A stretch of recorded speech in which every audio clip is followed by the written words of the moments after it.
Nancy Cordes. Mr. President, on election night, you said that you were looking forward to speaking with Governor Romney, sitting down in the coming weeks to discuss ways that you could work together on this nation's problems. Have you extended that invitation? Has he accepted? And in what ways do you think you can work together? We haven't scheduled something yet. I think everybody forgets that the election was only a week ago, and I know I've forgotten. I forgot on Wednesday. I think everybody needs to catch their breath. I'm sure that Governor Romney is spending some time with his family. My hope is before the end of the year, though, that we have a chance to sit down and talk. There are certain aspects of Governor Romney's record and his ideas that I think could be very helpful. To give you one example, I do think he did a terrific job running the Olympics. And that skill set of trying to figure out how do we make something work better applies to the federal government.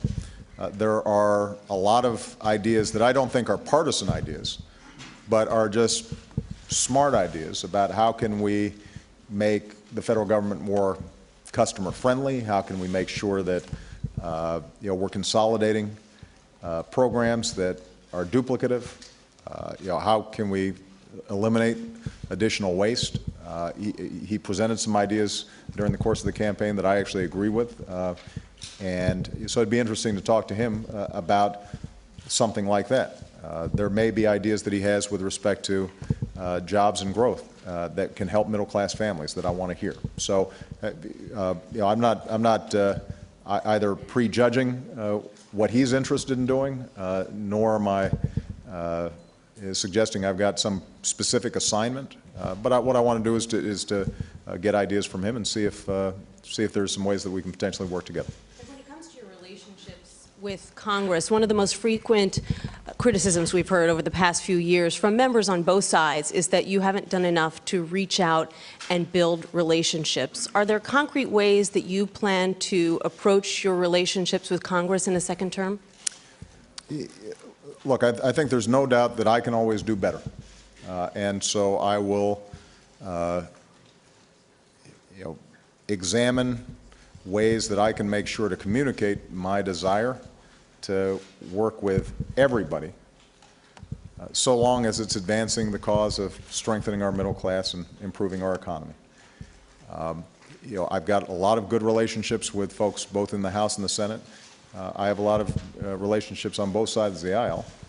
It hasn't always manifested itself in the kind of agreements that I'd like to see between Democrats and Republicans, and so I think all of us have responsibilities to see if there are things that we can improve on. I don't exempt myself from needing to do some self-reflection and see if I can improve our working relationship.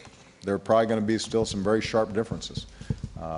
And as I said during the campaign, there are going to be times where there are fights, and I think those are fights that need to be had. But what I think the American people don't want to see is a focus on the next election instead of a focus on them. And I don't have another election. And Michelle and I were talking last night about what an incredible honor and privilege it is to be put in this position. And there are people all across this country, millions of folks, who worked so hard to help us get elected, but there are also millions of people who may not have voted for us, but are also counting on us. And we take that responsibility very seriously. I take that responsibility very seriously. And I hope and intend to be an even better president in the second term than I was in the first.